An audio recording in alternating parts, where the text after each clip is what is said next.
also want to spend some time to show you how you use ThreatResponder to do live incident response. So let's go.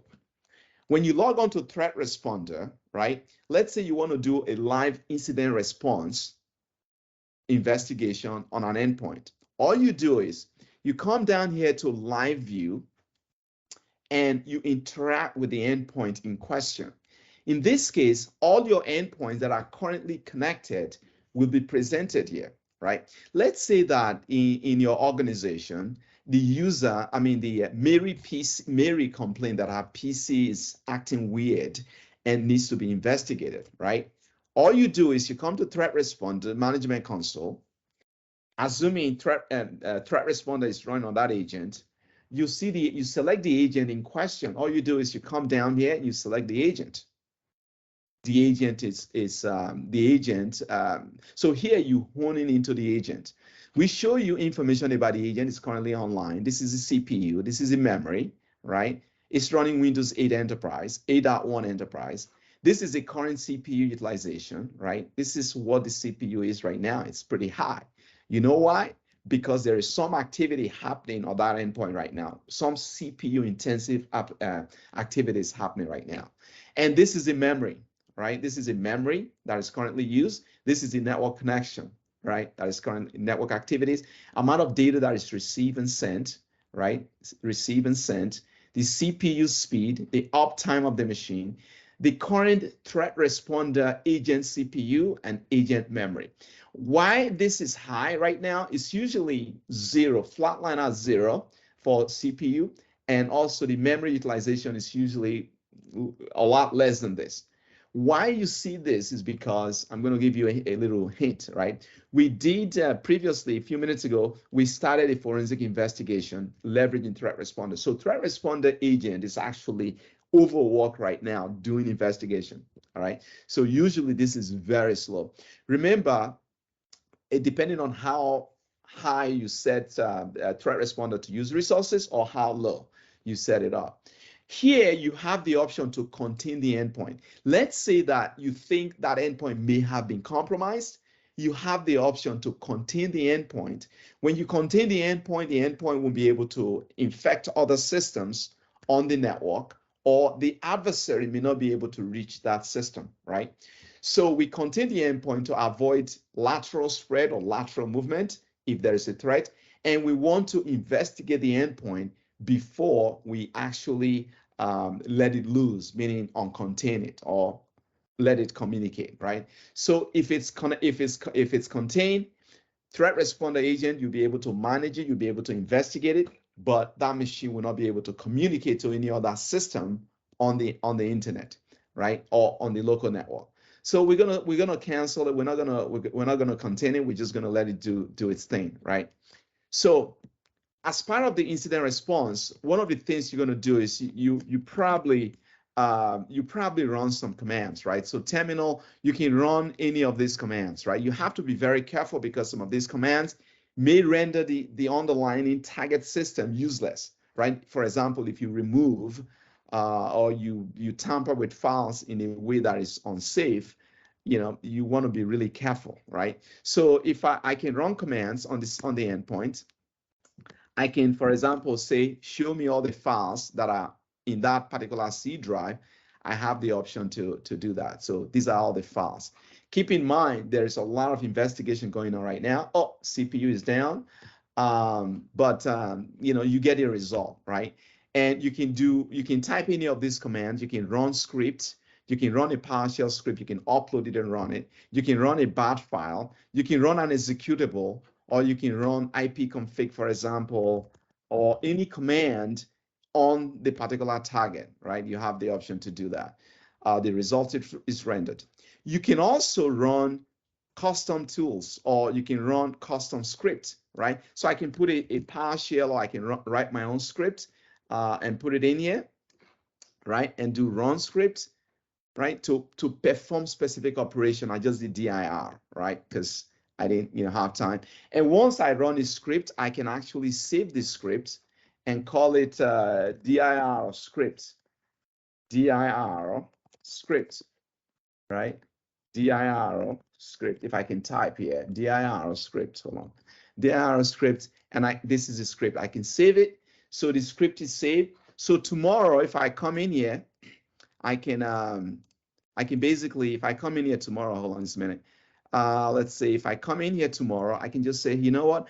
I'm not gonna run manual command. I'm gonna run one of my scripts, right? So I'm gonna run a script, and here the script is saved. This is the one that I want to run, and I'll just do this, you know, and then when I do that, I can just come down here and do run script, and the script is executed. If this, can you imagine if the script was like a screen full here, right?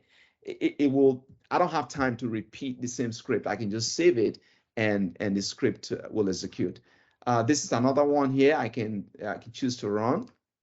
What is this? Oh, it's the same thing. But anyway, you get the idea. So I can save my script. I can delete my script, and so on and so forth. The other thing I can do is I can say, show me the processes that are running. So these are the processes that are currently running on that endpoint. I have the option to essentially kill this process, right? If I confirm it, the process will die, will disappear. I don't want to do that. I have the option to get process details, like the process handles. So these are all the process handles, process module. And if there are any network connections, I have the option to show network connections. If there are any network connections that that process is currently making, right? And I have the option to do things like I can download the scripts, right? I can download the script, any file that we have in the system. We tend to, any file we download, we want to preserve the integrity, we want to password protect it, and we want to, you know, just download that file, right? So it's going to be compressed, going to be password protected, and safe for you to analyze if you want to do a deep analysis. The other thing we can do is to also dump the process memory, right? You want to dump the process memory if you want to do a deep malware analysis on the process memory of that particular process, right? So it's downloaded. You can do analysis on it, do whatever you want on it, right? So you can dump process memory, you can kill the process, you can list process detail. For network, if there are network connections, right, from that endpoint, you'll see them. They will show you, the connections will show you country, will show you the destination IP, the source IP, the process ID, and the signer of the program, right? All of this would be lit like a Christmas tree, right? If there are active network connections. So to really see this, if you're doing it on a live system that is currently being used, like, you know, browsing activity, network connection, file transfer, you see everything light up here. So this is similar to your NetStat minus ANOB, except for we tell you the content, we tell you the source, the process ID, the signer, and you get all that information in just this screen. We also give you the ability to see the services, as the services that are running on this system. You can also look at, so you see the services, the type, the status, the path, the signer. You know, you have the option to basically navigate up and down. See startup location, startup for persistent, right? If you're interested in seeing what starts up from the endpoint, you have the option to look at it also. It's going to render in just a minute. So schedule task is show you the list of tasks that are scheduled to run. You can do it. You can look in here and see which files are authorized to run. These are all Microsoft. So you have to see which one is signed, which one is unsigned. If they're Microsoft, you know, they could be used maliciously, but by and large, if they sign by Microsoft, they're going to be in good intention. PowerShell is a different beast, right? WMI is a different beast. So you have to essentially look at each one of these to determine whether they are malicious or not. Now, next is install applications. So I'm going to select all the applications that I install, 7-zip, Dropbox, and so on and so forth. I'll install on the system. The registry explorer allows me to explore the registry, right? So the real registry of the system. Here, I have the option to delete a value or delete a key from the registry. I can, you know, I can basically manipulate the registry to some degree here. The reason why you want to do this is if you're doing malware analysis or incident response, you want to be able to look at a particular key and you want to reset it as the case may be. Let's say the value of a key is 0 or 1. You can change it to 0 or 1, depending on what it is you're interested in doing. You can actually, you can see the you can basically, see the key and navigate drilling and be able to see values as the case may be. Let's see if we can find something here and be able to, let's see if we can manipulate. All right, so I can delete this value. I can delete this value and probably do those kind of manipulation. I can delete keys. I don't want to do that. Again, this is live system, so you don't want to really mess with it unless you know what it is you're trying to do. File Explorer is really good if you want to browse the file system. We allow you to browse the file system. We allow to delete a directory or delete a file. We allow you to upload a file, or we allow you to upload a file or delete a file or directory, or upload a file or directory, and be able to navigate the whole file system. There are some files that are OS locked, so you can't, if the system is running, you can't really get access to them. ThreatResponder allow you to really hone in and basically download the file that you're interested in. So you can delete files, you can modify, you can upload files, you can rename directories, as the case may be. So imagine if a system has been compromised, right? And you have the remediation process, you can actually remediate the system without having to really physically touch the system in question. The other thing we provide you is forensics artifacts, right? So when you come down here, these are forensics artifacts, the likely locations that evidence is going to reside, right? So like event log, you have option to download the event logs, right? Everything is compressed and you have the option to password protect it and before you download it. And you have the AM cache, the Scrum DB master file table, host file, process list, and so on and so forth, right? So you have the option to download all of this for manual analysis. The question is, you really don't want to do that because ThreatResponder forensics allow you to do the analysis on one or more endpoints simultaneously, right? So you don't have to manually do that. But if you want to, let's say you want to download, a particular file, you have the option to do that, and the file will be downloaded, and you can do your analysis on it. All right, so this is going to take some time to finish, so you just have to be patient. But so this is kind of like how ThreatResponder can allow you to do a forensic investigation.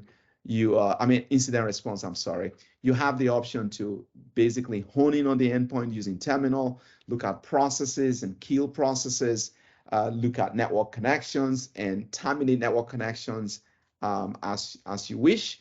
You can look at, right. So the master file table is about 29 megabyte. Is going to be done in a few minutes if you can look here, right? Even though the number of bytes here is 0 bytes, it is okay. It's a system operating system control file, meaning it's locked file, so you usually won't see the number of bytes. But once the download begins, you see this is compressed, so it's going to be a lot more than that. It's probably going to be 10 times more than 29.4 meg, right? So anyway, the file is downloaded, and you can do analysis on the AM cache or the Scrum DB or master file table or user journal, as the case may be, right? So this is how ThreatResponder. This is how you use ThreatResponder to do a live incident response on an endpoint. You go to live view, and you can choose to contain the endpoint or uncontain the endpoint, and you can interact with the endpoint. You can look at processes that are running and terminate a process as the case may be. Network connection, terminating network connection. You can look at services. You can look at startup locations, schedule tasks, install applications. You can explore the registry, modify registry keys of value, and delete keys as the case may be. And you have the option to explore the file system, delete the file system. This is really dangerous, right? So you have to know what you're doing, right? And not everybody have access to this particular interface. You have to be authorized. You have to have the right permission or role to be able to perform this. So thank you for looking at this video. This is how ThreatResponder really help you to investigate, leveraging incident response and forensic investigation. ThreatResponder really arm you with the capability to investigate at scale. So I encourage you to download a copy of ThreatResponder today or request a trial copy and see for yourself how ThreatResponder allow you to investigate any endpoint, any Windows endpoint, anywhere on the planet, so long as there is internet connectivity to that endpoint. Thank you very much.